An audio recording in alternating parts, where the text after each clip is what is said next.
Hiya naman kayo sa inyong kapwa Pilipino. Binastos pa nila ako. Pakinggan ng proceeds of the illegal drug trade ng Duterte. The law enforcement, the highest law enforcement official being head of PNP. Yeah. Hiding this scoundrel, this fugitive.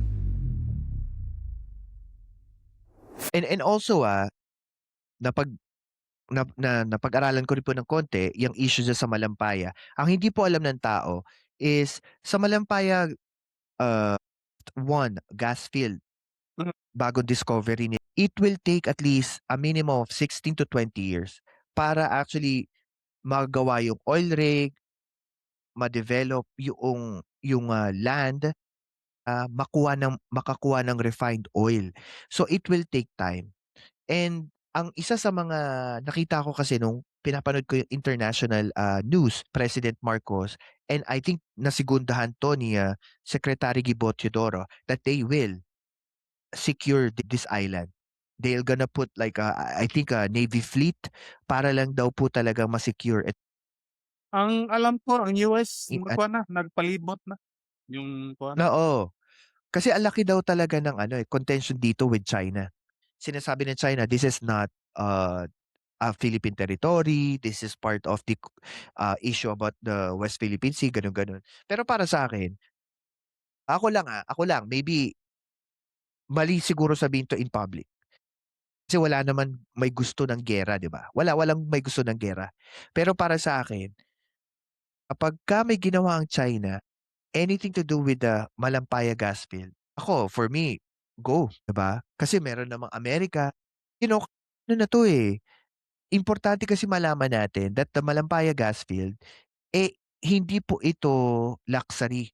Ito po ay pangangailangan ng bansa natin to electrify some parts of our country. Electricity po ito, yung makukuha nating gas, makakapture niya po yung energy na kung saan po magagamit natin for our para po magkaroon ng kuryente dito sa iba't ibang part ng ating bansa. Para sa akin, this is a national security threat. Kaya kung ito ay lalapastanganin ng China dahil sinasabi nila na hindi natin ito pagmamayari, para sa akin, this is a call for, for us to defend our national security. Yun yung tingin ko dyan sa Malampaya. It's a national security issue. Yung po makikita naman with regards to ating mga Pilipino, yung suporta ng taong bayan dito sa issue naman ng West Philippine Sea sa social media. Ano yung pwede nilang magawa on their part? Di ba, may nadinig natin na in the curriculum, elementary hanggang high school, ang West Philippine Sea. So it starts there. We must kanang act din kitang mga pro-admin vloggers na i-counteract yung mga narratives ng yung kabila.